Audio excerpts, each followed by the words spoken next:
Em seguida falará o colega José Otávio de Souza Ferreira.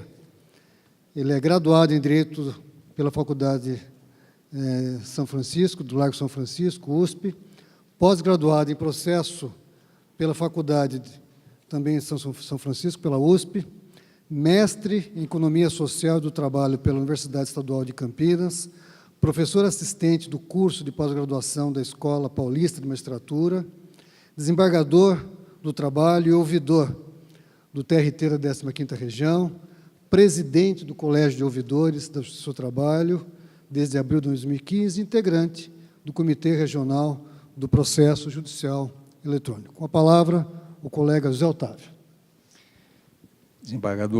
Excelentíssimo desembargador Samuel Hugo Lima, coordenador desse painel, meu colega de tribunal, ilustríssimo professor Flávio Archel, professor titular da cadeira de Direito Processual Civil da velha e sempre nova Academia do Largo de São Francisco, local onde tenho muita saudade, excelentíssimo juiz Guilherme Feliciano, meu amigo, juiz titular de Taubaté e vice-presidente da Associação Nacional dos Magistrados Trabalhistas, senhoras e senhores, é uma honra muito grande para mim participar desse 5º painel, desse 16º Congresso,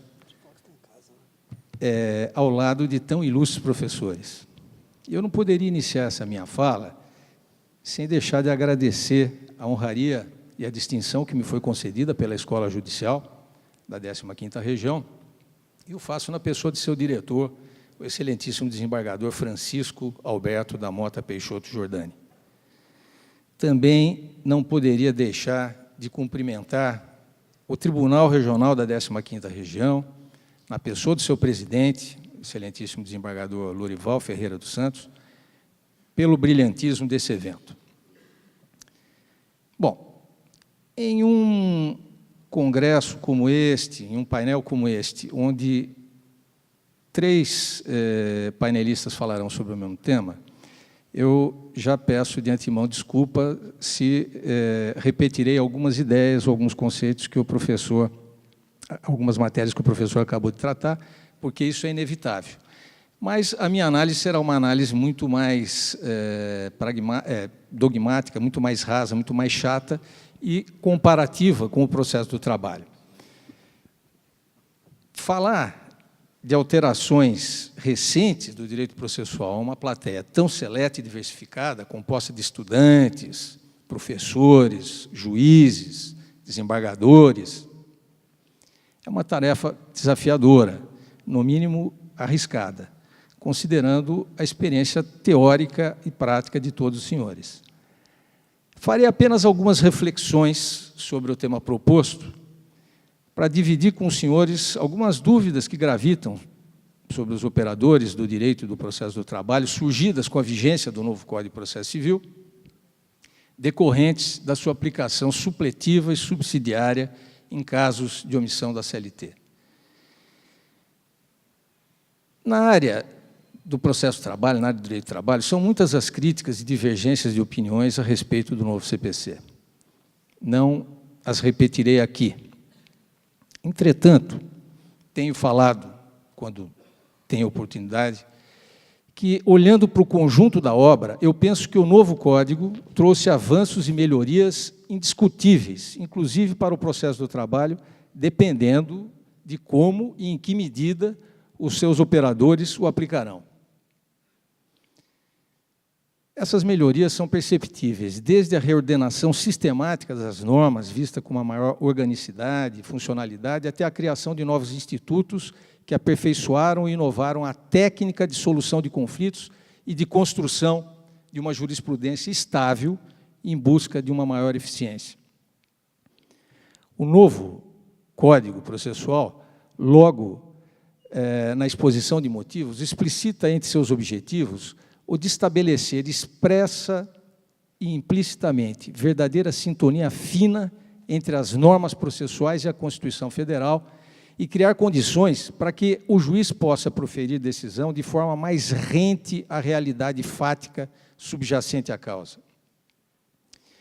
É inegável ainda a grande preocupação do legislador em atuar de forma incisiva e equilibrada sobre o tormentoso binômio que é um dos maiores desafios da prestação jurisdicional efetiva e justa: a celeridade e a segurança jurídica. A nova disciplina da tutela provisória, a criação dos incidentes de resolução de demandas repetitivas e de assunção de competência, entre outros, confirmam as boas intenções do novo Código. A prática, senhores, demonstra a saciedade que, quando a parte procura o judiciário, ela o faz em busca de uma tutela justa e efetiva, como hoje aconselha o artigo 6º do CPC, de um provimento jurisdicional que resolva a crise de direito material que lhe aflige. Ninguém, em sã consciência e de boa-fé, vem a juízo em busca de um processo apenas, que sabemos todos como começa, mas ninguém sabe como e quando termina. Como bem leciona o professor Flávio Archer, é preciso lembrar que tutela jurisdicional é locução apta a designar não apenas o resultado do processo, mas, igualmente, os meios predispostos para a obtenção desse resultado. A nossa Constituição da República, em seu artigo 5º, inciso 35, diz que a lei não excluirá da apreciação do Poder Judiciário lesão ou ameaça a direito. Com esta promessa constitucional ampla, complementada por tantas garantias de acesso à justiça, é dever do Estado valer-se de um processo capaz de assegurar o restabelecimento do direito material violado ou ameaçado de lesão. Lembra com muita propriedade o professor Dinamarco que, embora o direito material não seja concebido nem destinado particularmente à solução de conflitos, quando o conflito surge, é dele que vêm os critérios para a solução. Mas não obsta solucionar a crise de direito material e resolver a lide jurídica apenas. É preciso que se faça isso com justiça, se quisermos também resolver a lide sociológica que as demandas ocultam, se quisermos buscar a pacificação social planejada pela ordem jurídica, almejada pela ordem jurídica. Parece hoje inegável que a certificação de qualidade do processo passa pela sua instrumentalidade, ou capacidade de resolver o mais rápido possível, através de técnicas eficientes e de forma adequada, a crise do direito material que lhe é submetida. Logicamente, que a adequação da forma implica observância do devido processo legal, onde o contraditório é o seu cerne, o seu núcleo duro, e não pode ser violado. A forma deve ser garante do contraditório, como ensina a boa doutrina, sem o que corre-se o risco de decisões judiciais arbitrárias. A aceleração da prestação jurisdicional foi um dos fortes motivos que levou o legislador a redigir o livro 5, o último da parte geral, de que trata da tutela provisória no novo Código. A tutela provisória visa combater a corrosão que o tempo faz sobre o direito material ameaçado ou violado. Visa combater a duração do processo, a partir de um pedido da parte que é submetido a um contraditório prévio e diferido, na maioria das vezes, a uma cognição sumária. Digo na maioria das vezes porque, na tutela provisória, especificamente satisfativa na antecipação da tutela, concedida na sentença, após a dilação probatória, a cognição é exauriente e não sumária. Tanto o processo civil como do trabalho sempre conviveram com tutelas provisórias, de cognição sumária, quer conservativas, como as chamadas cautelares, ou satisfativas, como as chamadas tutelas de mérito. Exemplo disso são as liminares existentes em diversas demandas regidas por procedimentos específicos, como as antigas medidas cautelares, mandado de segurança, as ações possessórias, etc.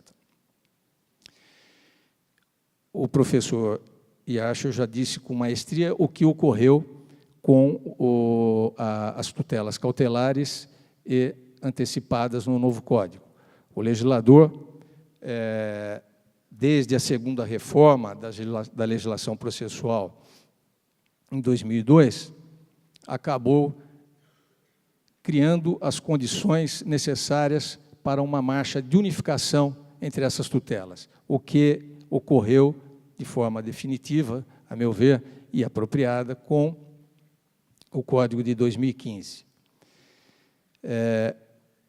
E com esta unificação e tratamento dado pelo legislador, eu ousaria dizer que o poder geral de cautela do antigo artigo 798 do Código de Processo Civil foi substituído pelo poder geral de tutela, ou tutelar, consagrado nos artigos 297 seguintes do Código de Processo Civil, que concede um instrumento mais simples e eficaz para combater os efeitos do tempo sobre o processo.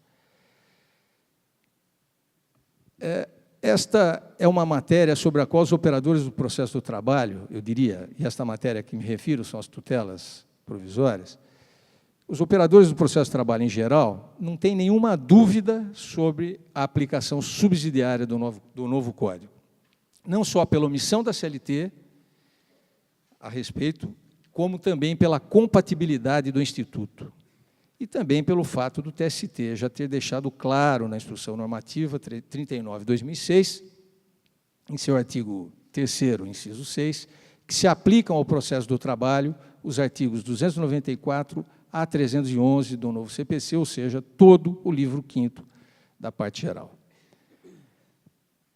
Passaria a examinar, então, de forma sucinta, a compatibilidade de alguns dispositivos desse novo Código com o processo do trabalho, até chegar na tutela de urgência, mas deixando questões mais densas e de tutela de evidência para a elevada análise do meu amigo Guilherme Feliciano.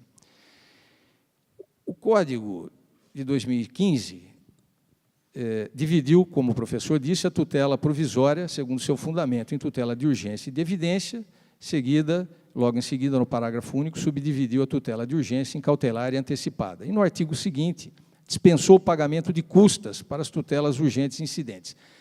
A divisão me parece técnica e seu impacto para o processo do trabalho não existe praticamente, mesmo porque, em relação às custas, elas já não eram cobradas no processo do trabalho em relação às tutelas incidentes. Ou seja, esta unificação também resultou na extinção de uma base procedimental própria para as medidas cautelares.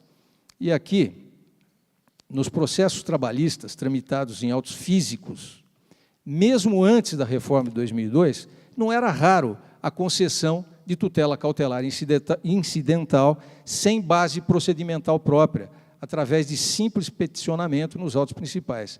Assim como não era raro o julgamento da medida cautelar de forma autônoma, sem qualquer apensamento ou julgamento simultâneo com o processo principal.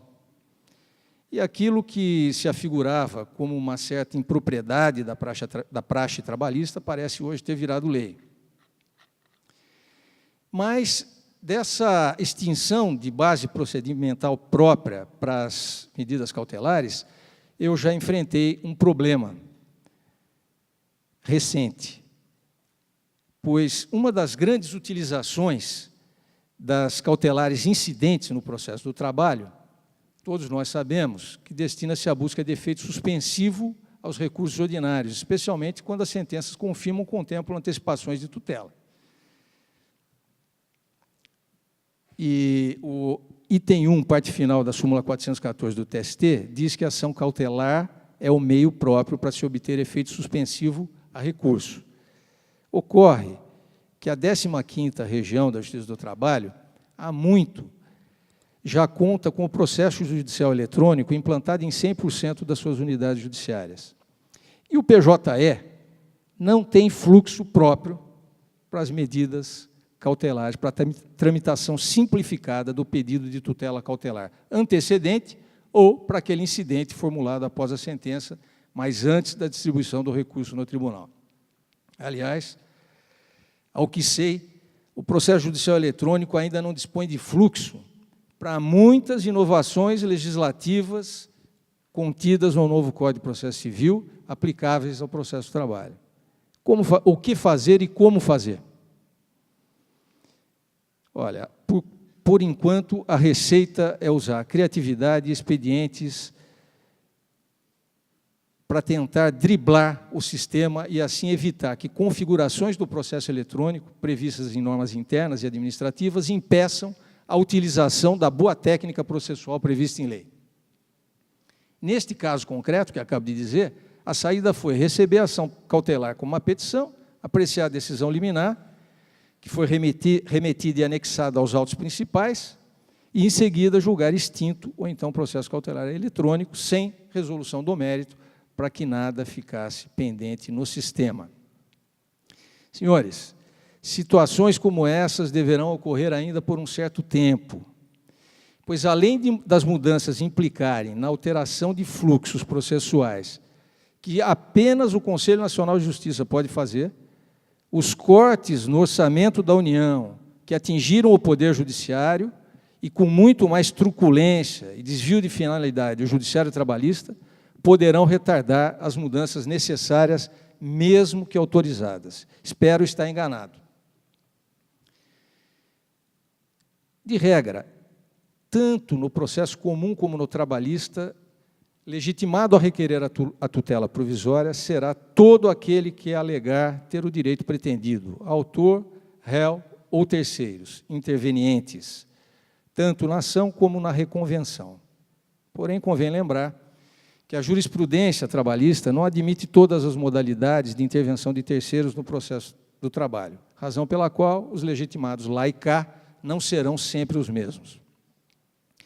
Ao menos para uma modalidade de intervenção de terceiros, já contemplada na Instrução Normativa 39 do TST, como compatível com o processo do trabalho, que causou a maior discussão entre os operadores do direito do trabalho, que é o incidente de despersonalização da pessoa jurídica, ao menos para este incidente, eu tenho certeza que a tutela provisória será de grande utilidade. Outro requisito comum no novo processo refere-se à necessidade de requerimento da parte para a concessão da tutela provisória. A doutrina é quase uníssona que ela deve ser objeto de pedido expresso, ainda que requerida de forma incidente. O professor Didier, por exemplo, não admite derrogação a esta regra, argumentando com o princípio da congruência e com a responsabilidade civil objetiva do beneficiado, para se evitar a tutela de ofício. O professor Mitidiero parece seguir a mesma linha, porém, sugere que, em casos especiais, o magistrado se valha do princípio da cooperação e sugira ou indague a parte beneficiada se tem interesse ou não na tutela provisória.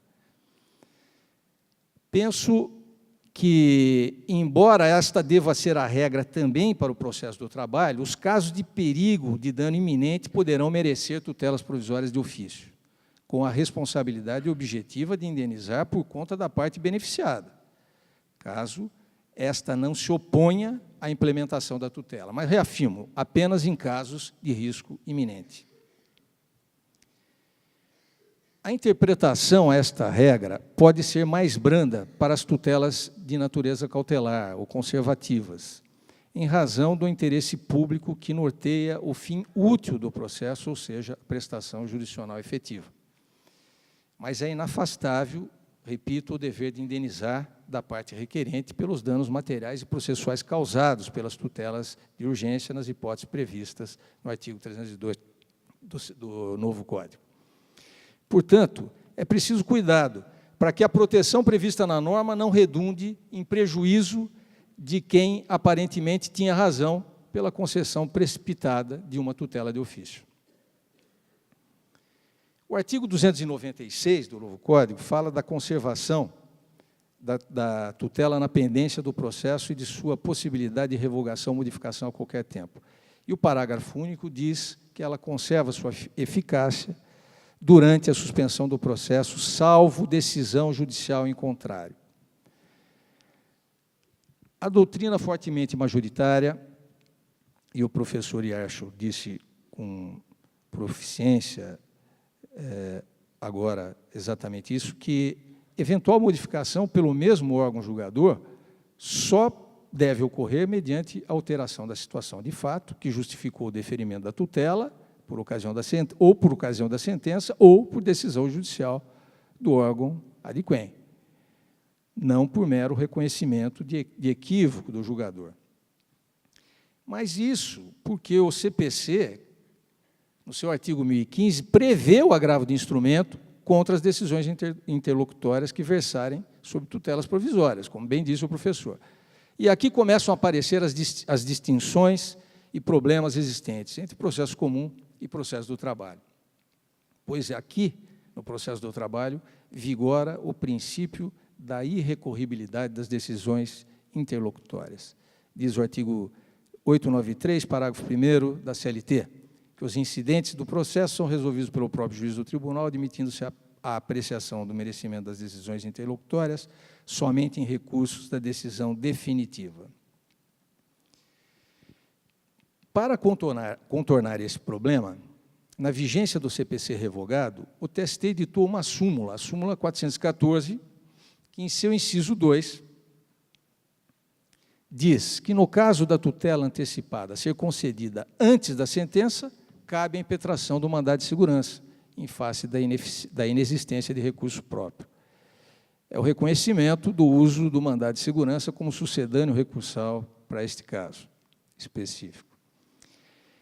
Mas a lei anterior não afastava a possibilidade do próprio julgador rever sua decisão, a meu ver, a qualquer momento, ainda que em razão de equívocos decorrentes da assodada apreciação do pedido, muito embora isso fosse raro de acontecer. Esta praxe eu via como saudável a efetividade do processo, pois pior do que errar é permanecer no erro, especialmente quando tratamos de urgência, de uma tutela de urgência antecipada e antecedida por uma cognição sumária, com riscos de dano reverso. Como faremos agora? Poderá ou não o juiz se retratar de uma tutela provisória deferida ou até mesmo modificá-la de ofício? Em quais circunstâncias? Ressalto que a irrecorribilidade das decisões interlocutórias é um marco diferencial do processo do trabalho e foi reafirmado pelo TST na Instrução Normativa 39 de 2016, que dispôs sobre a sua aplicação subsidiária do CPC ao processo do trabalho.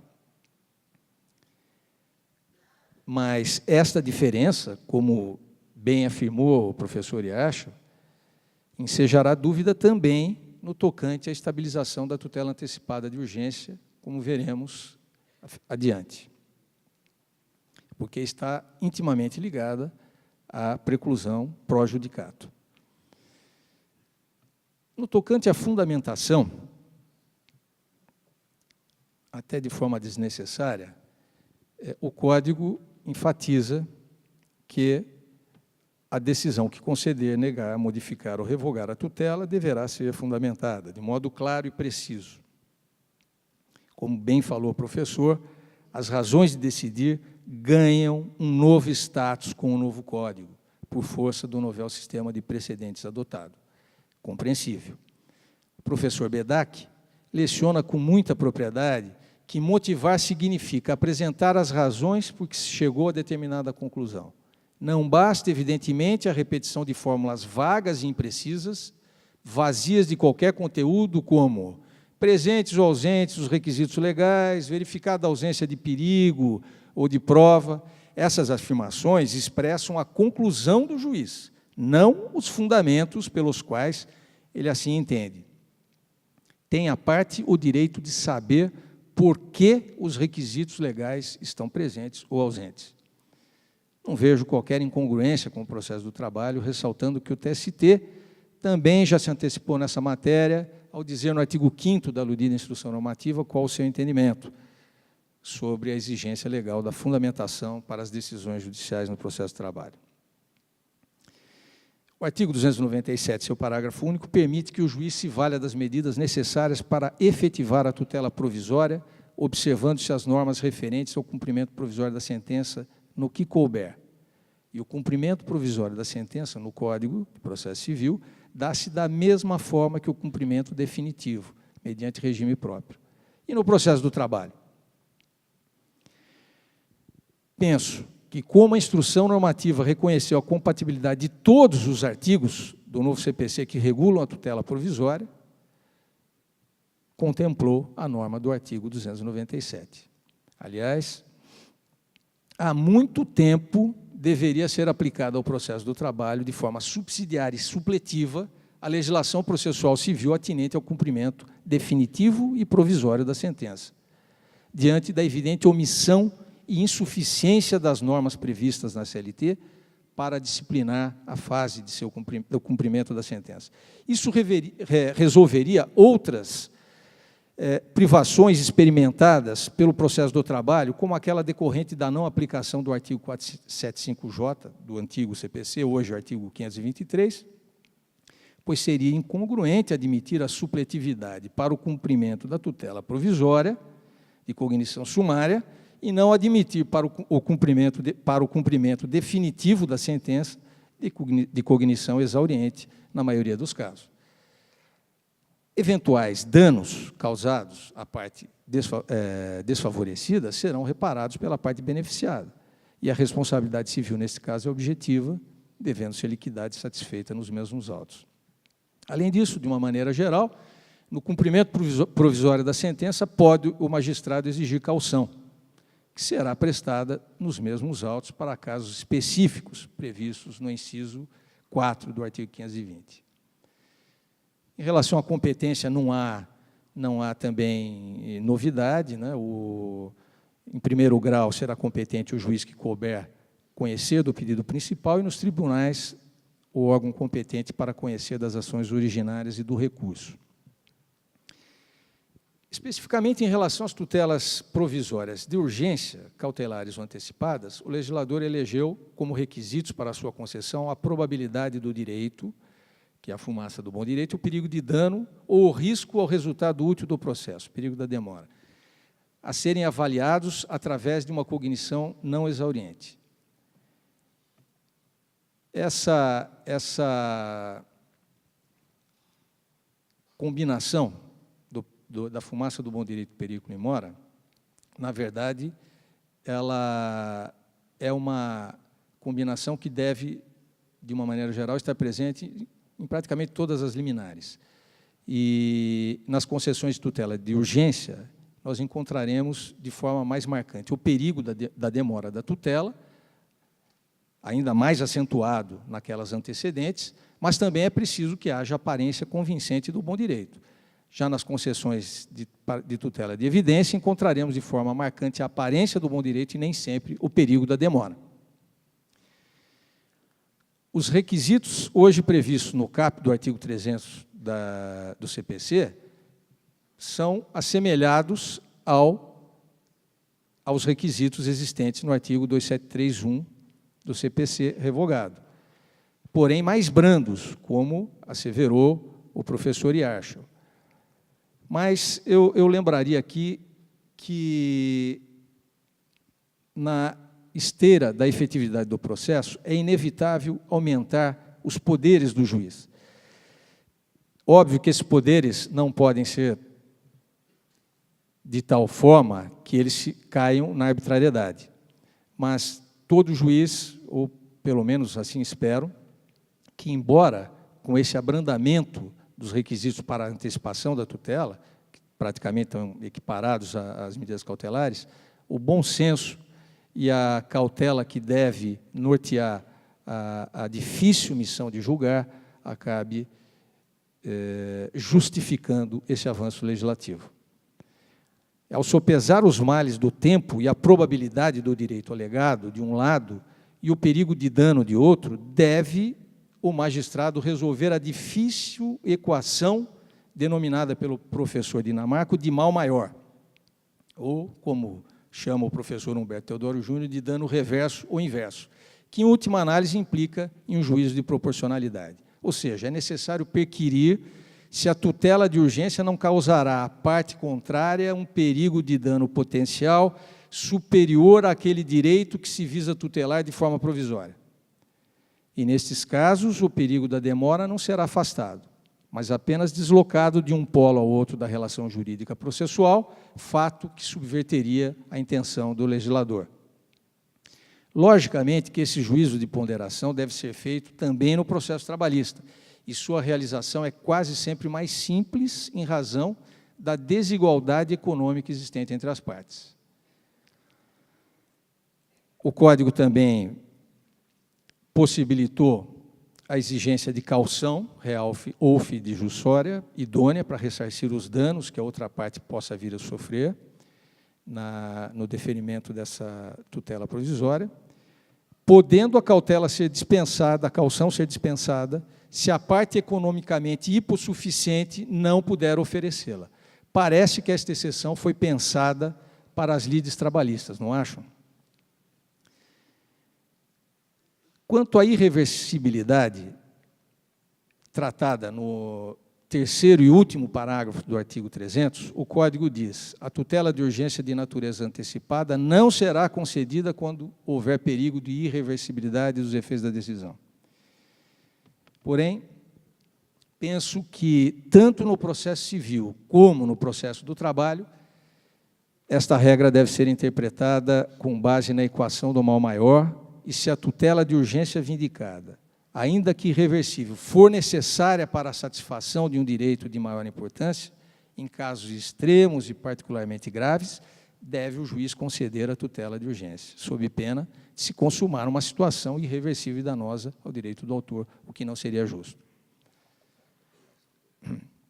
A fungibilidade foi expressamente albergada no artigo 305 do Código de Processo Civil, e sobre ela o professor Iacho já tratou, e passo, então, já me encaminhando quase para o final, a tratar da principal diferença e que maior dificuldade causa ao processo do trabalho, que é a possibilidade de estabilização das tutelas antecipadas, antecedentes, disciplinadas com rito diverso das cautelares antecedentes pelo novo Código. O artigo 303 diz que, nos casos em que a urgência for contemporânea à propositura da ação, a petição inicial pode limitar-se ao requerimento da tutela antecipada e à indicação do pedido de tutela final com exposição da lide, do direito que se busca realizar e do perigo de dano ou do risco ao resultado útil do processo. Bom, se compararmos esses requisitos aos requisitos da inicial trabalhista, nós vamos ver que não há muita diferença, de tal sorte que, em termos de inicial, só de petição inicial, eu não vejo muita vantagem. Agora, o artigo 304 seleciona que a tutela antecipada, concedida nos termos do artigo 303, torna-se estável se da decisão que a conceder não for interposto o respectivo recurso, que nós não temos, porque o recurso previsto é o agravo de instrumento e, no processo do trabalho, vigora o princípio, o sagrado princípio da irrecorribilidade das decisões interlocutórias. Como admitir, então, a estabilização da tutela provisória de urgência e antecedência no âmbito do processo do trabalho? Poderíamos interpretar que o recurso seria para o mesmo órgão prolator da decisão, com submissão ao exame de um órgão superior por ocasião de eventual recurso da decisão final, ou seja, poderíamos reinventar o agravo retido, semelhante àquele que já existia que existiu no Código de Processo Civil de 73, porém sem lei que o preveja? Analisando a Instrução Normativa 39, em seu artigo 1º, parágrafo 1º, eu fiquei com uma certa dúvida, porque diz que, após reconhecer a aplicação subsidiária e supletiva do CPC ao processo de trabalho, essa instrução normativa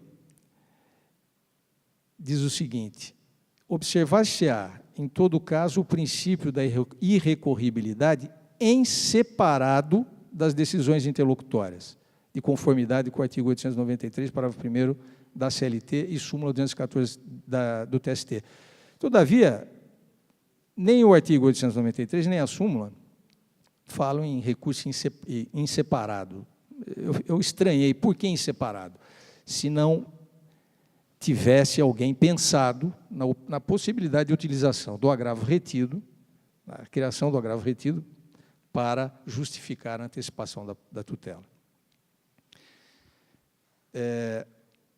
Porém, não vejo em uma primeira análise como substituir o recurso eleito pelo legislador, cujo manejo é fator condicionante para a estabilização ou não da tutela antecipada de urgência, pelo mandado de segurança ou por esse agravo retido, como previsto o mandado de segurança no artigo 414, inciso 2 do TST. Por que não pelo mandado de segurança? Porque o mandado de segurança não é recurso. Tampouco um simples pedido de retratação ao próprio juiz prolator da decisão poderia suprir essa lacuna, pois, se admitirmos a possibilidade de estabilização da tutela, nós temos que admitir a preclusão pro judicato. Logo, o juiz não poderia rever a sua própria decisão. Se for reconhecida a compatibilidade da estabilização da tutela com o processo do trabalho, uma vez concedida, não poderá mais ser reapreciada ou revogada pelo mesmo órgão julgador, ao menos até a sentença, se o processo continuar. Alguma solução, e eu espero que o Guilherme faça isso, terá de ser dada, ainda que pela via legislativa, pois o Instituto é interessante e de grande utilidade prática, como no caso do empregado que almeja apenas a reintegração decorrente da garantia provisória de emprego ou uma tutela inibitória relacionada ao meio ambiente do trabalho, entre outras hipóteses. Se admitido o agravo retido para esta hipótese, no mais, ou se admitida a estabilização da tutela, no mais, entendo que deva ser aplicado o procedimento previsto no próprio Código de Processo para a tutela antecipada de urgência em relação a aditamento, prazos, etc. Senhores, teriam outras matérias a serem tratadas, mas eu, para evitar cansá-los mais ainda, eu me despeço agradecendo a atenção de todos e os deixarei em muito melhor companhia, que é do professor Guilherme Feliciano. Obrigado.